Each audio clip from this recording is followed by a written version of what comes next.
সাকিন এবং তানবিনের বাম পাশে যখন এই বা আসবে তখন এই নুন সাকিন এবং তানবিনকে ছোট্ট মিম দ্বারা পরিবর্তন করে পড়তে হবে।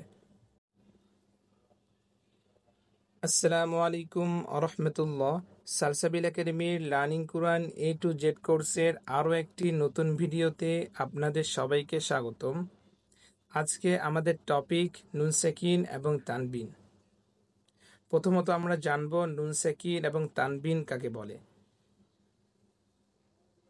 যজমালা নুনকে নুন সাকিন বলে, অর্থাৎ যে একটা নুন, এই নুনের উপর যখন যজম থাকবে এই যজমালা নুনকে তখন নুন সাকিন বলা হবে। আর তানবিন হচ্ছে দুই জবর দুই জের দুই পেশকে তানবিন বলে। আমরা আরেকবার বলি, যজমালা নুনকে নুন সাকিন বলে এবং দুই জবর দুই জের দুই পেশকে তানবিন বলে। ঠিক আছে, এখন আমরা জানবো যে এই নুন সাকিন এবং তানবিন কয় প্রকার। নুন সাকিন এবং তানবিন হচ্ছে চার প্রকার: ইকলাব, ইদগাম, ইজহার, ইকফা। কিন্তু আজকের ক্লাসে আমাদের টপিকটি হচ্ছে মূলত ইকলাব। আমরা আজকে জাস্ট ইকলাবটি পড়ব। ঠিক আছে, চলুন আমরা ইকলাবে ফিরে যাই। আমাদের আজকের টপিকটি ক্লাসের মূলত ইকলাব। ইকলাব অর্থ হচ্ছে পরিবর্তন করে পড়া। ইকলাব মানে পরিবর্তন করে পড়া। ইকলাবের হরফ একটি বা। এই ইকলাবের নিয়মটি কখন অ্যাপ্লাই হবে?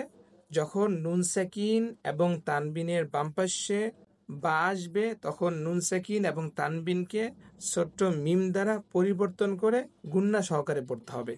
সংজ্ঞাটা দেখে আপনার অনেক কঠিন মনে হচ্ছে, আসলে কঠিন না। এই যে আমরা নুন সাকিন কাকে বলে সেটা জেনেছি এবং তানবিন কাকে বলে সেটাও আমরা জেনেছি।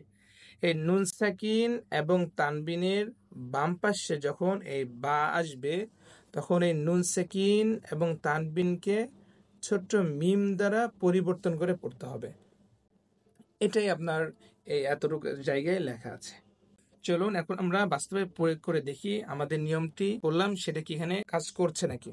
মিম মিম জের মিম, বা আইন জবর বা, মিম বা দাল জের দি, মিম বা দি। এই যেখানে দেখেন নুন সাকিনের পরে বা আসছে, যেটা ইকলাবের হরফ, যার কারণে নুন সাকিন এবং তানবিনকে ছোট্ট মিম দ্বারা পরিবর্তন করে আমরা পড়েছি। মিম মিম জের মিম, বা আইন জবর বা, মিম বা দাল জের দি, মিম বা দি। খ জবর খ, বা ইয়া জের বি, খবি। রমিম দিজবর রম, খবি রম। বা জবর বা, সদিয়া জের সি, র আলিফ দিজবর রন, খবি রম বাসির।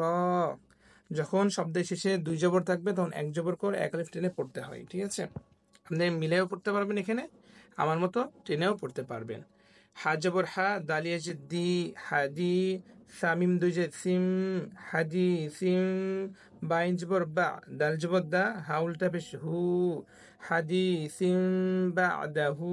এই যে উল্টা পেশ হলে এক আলিফ টানতে হয়, যেটা আমরা এই মাদের হরকত নিয়ে আমরা একটি ক্লাস নিয়েছি। যারা সেটা করেননি সেটা অবশ্যই করে আসবেন। দজ জবর দ, লাম খারা জবর লা, দলা। লাম মিম দুই যে লিম, দলা লিম। বা জবর বা, আইনিয়া যে ই, বাই। দাল দুই যে দিন, দলা লিম বাঈদ। লাম জবর লা, ইয়া মিম যে ইউম, লা ইউম। বা জবর বা, জাল নুন জবর জান, লা ইউম বাজান। নুন জবর না, লা ইউম বাজান না। আমরা এই যে জানি যে নুনে এবং মিমে তাসদিদ হলে গুন্না করে পড়তে হয়, একে ওয়াজিব গুন্না বলে। এটা নিয়েও আমাদের একটা ক্লাস আপলোড করা আছে, সেটা অবশ্যই করে আসবেন। না হলে আমাদের ক্লাসগুলো ধারাবাহিকভাবে করবেন, তাহলে আপনাদের ক্লাসগুলো করতে সোজা হবে, কারণ আমরা একটি নিয়ম ফলো করে সামনে আগাচ্ছি। হামজা জের ই, জালমিম জের জিম, ইজিম।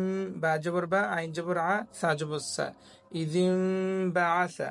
বাজের বি, জালমিম জবর জাম, বিজাম। বাজের বি, হামিম জের হিম, বিজাম বিহিম। সিন জবর সা, মিমিয়া জের মি, সামি। আইন মিম দুই জবর আম, সামি আম। বা জবর বা, সদিয়া জের সি, র আলিফ দুই জবর রন, সামি আম বাসীরা। এই জেরের বাম পাশে যজমালা ইয়া হলে মদের হরফ বলে, এই মদের হরফ হলে এক আলিফ টানতে হয়, এটা আমরা আগেই পড়েছি। রজিম জবর রজ, আইন মিম দুই জের রজ বা জবর বা, আইন ইয়া জের ই, বা ই, দাল দুই পেশ দুন, রজ বা ঈদ।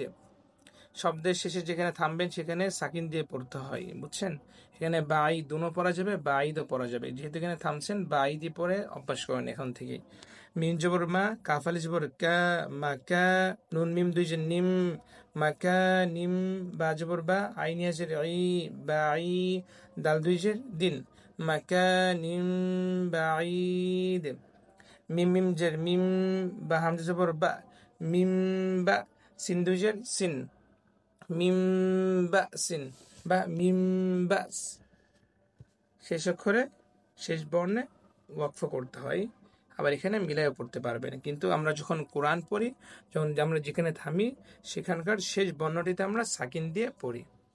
ওয়া আলিফ জবর ওয়া, কবজের কি, ওয়া কি, আইন মিম দিবেশ ওয়া কি বাজের বি, হামিম জের হিম, ওয়া কি বিহিম। এর মাধ্যমে আমাদের এই টপিকটি শেষ হলো। আশা করা যায় এই টপিকটি আপনারা সুন্দরভাবে বুঝতে পেরেছেন। যদি আপনাদের পড়তে কোথাও সমস্যা হয়, পড়ার সময় বুঝতে যদি কোথাও সমস্যা হয়, সেক্ষেত্রে আমাদের হোয়াটসঅ্যাপ গ্রুপে আমাদের জানাবেন। আমরা আপনাদের প্রশ্নের যথাসাধ্য অ্যান্সার দেওয়ার চেষ্টা করব। আর যদি ভিডিওটি ভালো লেগে থাকে তাহলে অবশ্যই আমাদের চ্যানেলটি সাবস্ক্রাইব করে আমাদের পাশে থাকবেন এবং আমাদের ফেসবুক পেজটি ফলো করতে পারেন। আজকের ক্লাসটি এ পর্যন্তই। আসসালামু আলাইকুম ওয়া রাহমাতুল্লাহি ওয়া বারাকাতুহু।